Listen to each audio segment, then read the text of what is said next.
साईं की बात।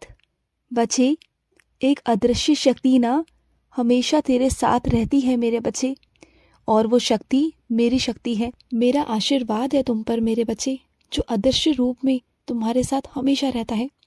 तुमने कभी ध्यान दिया कि तुम्हारे रुकते रुकते काम बन गए, जो बहुत समय से नहीं हो पा रहे थे ना, बहुत सारी चीज़ों में अड़चनें आ रही थी और वो काम अपने आप बनते चले जाते हैं। बहुत सारे लोग तुम्हारी मदद के लिए आगे अपने आप आ जाते हैं। तुम्हारा कोई भी काम नहीं रुकता, वो इसलिए क्योंकि मैं नहीं रुकने देता।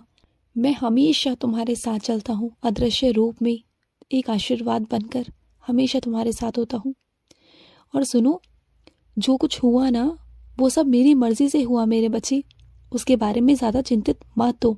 जो हुआ, हर चीज़ के होने का ना कुछ कारण होता है मेरे बच्चे, हर एक चीज़ का कुछ ना कुछ कारण है। इस बात को समझो तुम। यूं ही ऐसी चीज़ें नहीं होती और यूं ही कुछ भी नहीं होता। ये समझो तुम कि इस दुनिया में जो भी हो रहा है ना, वो सब कुछ मेरी मर्जी से हो रहा है, और जो कुछ घटित हुआ है वो भी मेरी मर्जी से हुआ है। और सुनो, तुम जिस गंभीर समस्या से ग्रस्त हो ना, मैं जानता हूँ मेरे बच्चे, तुम्हें ऐसा लग रहा है कि जैसे इसका कोई हल नहीं, इसका कोई रास्ता है ही नहीं। अब जो हुआ है उसे तुम कैसे संभालोगे ना, ये तुम्हें समझ में नहीं आ रहा। तुम ऐसा लग रहा है कि तुम फंस गए हो, तुम्हें कुछ समझ में नहीं आ रहा। लेकिन मैं तुमसे कह रहा हूँ कि नया रास्ता मैं बनाऊंगा तुम्हारे लिए, सिर्फ और सिर्फ तुम्हारे लिए मैं बनाऊंगा मेरे बच्चे। तुम बिल्कुल चिंता मत करना। और मेरे कुछ बच्चे ऐसे हैं जिन्होंने मेरा साप्ताहिक पारायण किया था और उसके बाद उनके जीवन में कुछ बदलाव आया। कुछ ऐसा बदलाव आया जो मेरे बच्चे को पसंद नहीं आया। उसे ऐसा लगा कि वो उसके हिसाब का है ही नहीं। लेकिन वो मेरा बच्चा समझ नहीं रहा कि जो उसके बाबा ने उसके लिए किया है ना, वो उसके लिए बहुत बेहतरीन किया है। वो नहीं जानता था उसके आगे का भविष्य, वो नहीं जानता था कि उसके साथ आगे क्या होने वाला है, वो नहीं जानता था। लेकिन मैंने तुम्हें बचाया है मेरे बच्चे, मुझ पर भरोसा करो, विश्वास करो मेरे बच्चे। और सुनो मेरे बच्चे, आज ना मेरे तुम्हारे घर में चरण पड़ने वाले हैं मेरे बच्चे। आज मैं किसी न किसी रूप में तुम्हारे घर पर आऊँगा और ना तुम्हारे हाथ का बनाया हुआ खाना खा के जाऊँगा। आज आ रहा हूँ मैं तुम्हारे घर पर, तुम्हें बहुत सारा, ढेर सारा आशीर्वाद देने मेरे बच्चे। मेरा आज इंतज़ार करना तुम अपने घर पर। आज ना आराम से तुम्हारे घर पर खाना खाकर जाऊँगा। तुम देख लेना, तुम्हारा बाबा आएगा। हर रोज़ मुझे बुलाते हो ना कि बाबा खाने पर आओ, बाबा खाना खाओ, तो ठीक है, आज मैं तुम्हारे घर पर आऊँगा, ज़रूर आऊँगा और खाना भी खाकर जाऊँगा, ठीक है।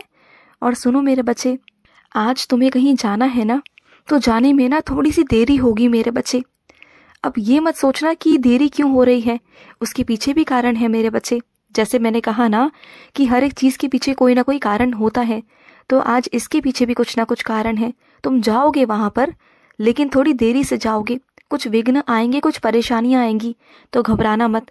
इसलिए मत घबराना कि तुम जा नहीं पाओगे, तुम जाओगे, लेकिन वहाँ पर ना रास्ते में कुछ अड़चने हैं मेरे बच्चे। उन अड़चनों को पहले मैं हटा दूँ, वहाँ से ख़त्म कर दूँ, उसके बाद ही मैं तुम्हें तुम्हारे घर से बाहर निकालूंगा, तुम्हारे घर से कदम बाहर निकलवाऊंगा मेरे बच्चे। तुम बिल्कुल चिंता मत करना।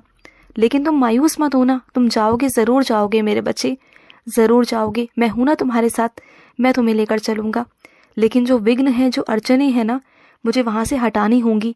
तुम्हारे वहाँ पहुँचने से पहले पहले मुझे वो अड़चने हटानी होंगी मेरे बच्चे। मैं जानता हूँ मेरे बच्चे, तुम्हारे आसपास तुमसे जुड़ा हुआ कोई ऐसा इंसान है, कोई ऐसा शख्स है ना जिसके अंदर बहुत अहंकार है, बहुत ज़्यादा अहंकार। जब उसका कोई काम होता है ना, तब वो तुम्हारे पास आकर चालपूसी करने लगता है, और जब उसका कोई काम नहीं होता ना, तब तुमसे ऐसा बर्ताव करता है कि जैसे वो कुछ है ही नहीं, तुम उसके लिए कुछ हो ही नहीं, और इस तरीके से बदतमीज़ी करता है, अपशब्द कहता है। मैं जानता हूँ मेरे बच्चे, मुझे सब पता है। तो तुम ना चिंता मत करो, अब तुम भी ना ऐसे इंसान को नज़रअंदाज करना शुरू कर दो। अब अगली बार से अगर वो तुम्हारे पास आए ना किसी काम के लिए भी, तो मना कर देना। इसलिए नहीं कि तुम्हें मैं मदद करने को मना कर रहा हूँ, नहीं। कुछ लोगों को ना मेरे बच्चे सबक सिखाना भी ज़रूरी होता है मेरे बच्चे, क्योंकि उनको उनकी भाषा में ही समझाना बहुत ज़रूरी होता है। उन्हें सरल भाषा, प्यार की भाषा ना समझ में नहीं आती, तो ऐसे लोगों के साथ में वैसा ही करना पड़ता है, कभी कभी करना पड़ता है, सख्ती बरतनी पड़ती है, कड़ाई करनी पड़ती है। अगर नहीं करोगे ना तो वो तुम्हारी कीमत को तुम्हें कभी नहीं समझेगा, कभी नहीं समझेगा। इस बात को याद रखना हमेशा। और सुनो, आज ना मैं तुम्हारे हाथों से एक बहुत बड़ा पुण्य का काम करवाने वाला हूँ।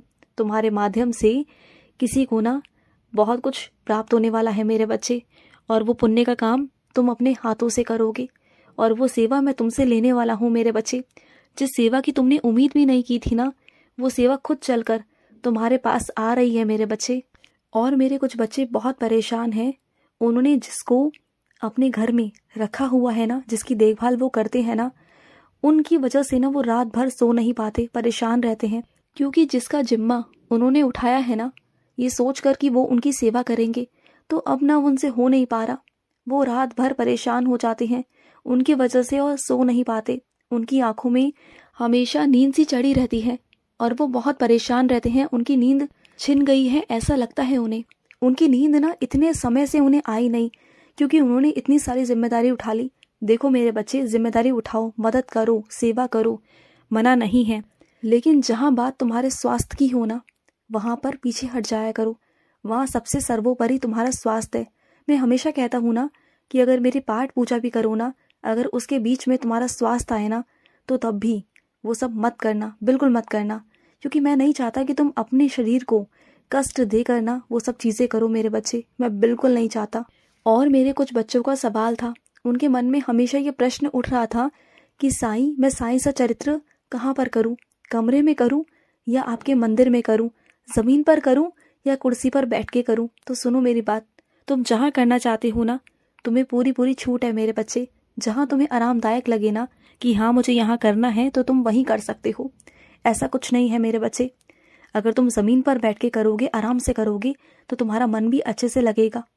और अगर तुम मंदिर में बैठकर करोगे तब भी तुम्हारा मन लगेगा। बात तुम्हारे मन की है।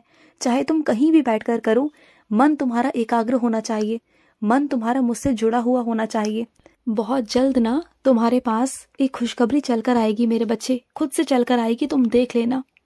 खुद से चलकर वो खुशखबरी ऐसी आएगी ना कि तुम बहुत खुश हो जाओगे मेरे बच्चे, तुम देखना। और सुनो, तुम्हें किसी को मिठाई पहुंचानी थी, याद आया तुम्हें? लेकिन तुम पहुंचा नहीं पाए मेरे बच्चे। तुम्हारे मन में था कि उस इंसान को तुम्हें मिठाई पहुंचानी है, उसका मुंह मीठा कराना है, याद आया?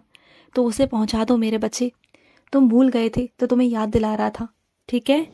और सुनो, जब तुम्हें खाने में ना ज़्यादा मिर्च मसाले मना किए गए हैं, साधारण खाना खाने को बोला है, परहेज करने को बोला है ना, तो तुम क्यों नहीं कर रहे हो?